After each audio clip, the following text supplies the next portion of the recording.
Hey guys, let's get more news about Warriors, but first, don't forget to subscribe and leave your like. Warriors' most realistic trade target proves Golden State must avoid him. With the Golden State Warriors having been linked to a number of big man options over recent weeks, the next fortnight could present as an audition period of sorts leading up to the February 6 trade deadline. Michael Scotto of Hoops Hype reported earlier in the week that the Warriors had inquired on a number of players, including veteran center Jonas Valanciunas. The Lithuanian big man was always set to become a prominent trade candidate across the league once eligible, having taken a 3-year deal to join the rebuilding Washington Wizards in free agency during the offseason. If Valanciunas was hoping to put on a show for a potential trade suitor on Saturday night, then he certainly failed to deliver that. Granted, it's more difficult in a bench role as Wizards head coach Brian Keefe leans very much into his youth with second overall pick Alex Sarr starting at center. The 32-year-old still played nearly 18 minutes against Golden State off the bench, but was a complete non-factor aside from grabbing his usual 9 rebounds. Valanciunas had just 5 points on 2 of 9 shooting, finishing as a -6 in Washington's 8-point loss. While Valanciunas certainly brings value as a bruising big man who can be a major presence in the paint, his underwhelming game on Saturday was further proof of the Warriors needing to avoid that style of player. He did have a slow, methodical post-up and finish over Kevin Looney late in the third quarter, but that kind of play flies in the face of Steve Kerr's usual motion offense. Even if the Warriors do need to incorporate something new into their offense, it's not like a Valanciunas post-up would instantly become a go-to play if he were to join the franchise. Valanciunas was actually listed as the most realistic Golden State trade target in an article from Greg Swartz earlier in the week, likely owing to his smaller contract as opposed to other potential acquisitions whose salary may be harder to match. There's been no real answer at center for the Warriors this season.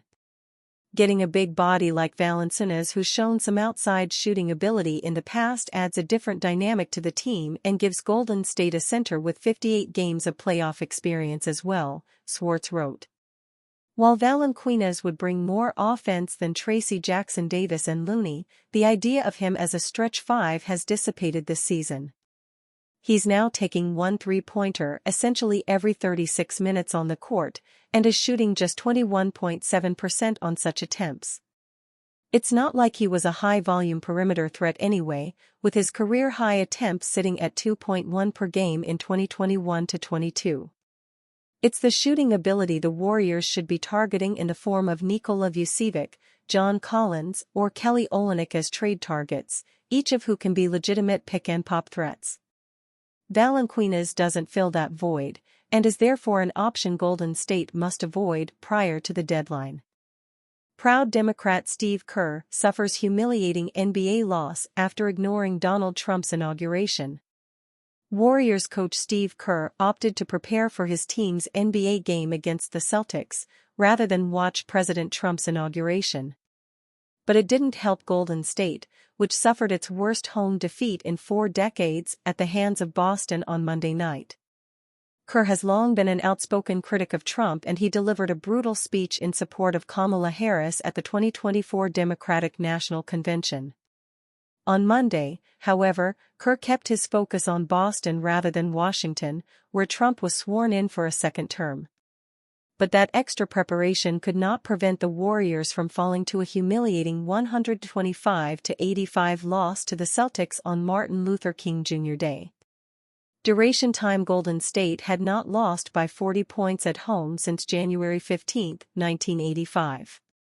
But this defeat came less than a year after the Celtics dealt the Warriors a 140-88 pounding. Kerr made headlines for his comments about Trump at the DNC, when he taunted the then-Republican nominee and borrowed Steph Curry's night-night celebration. As a coach and former player, as a husband, a son, a father, even a grandfather, and as an American, I believe in a certain kind of leadership.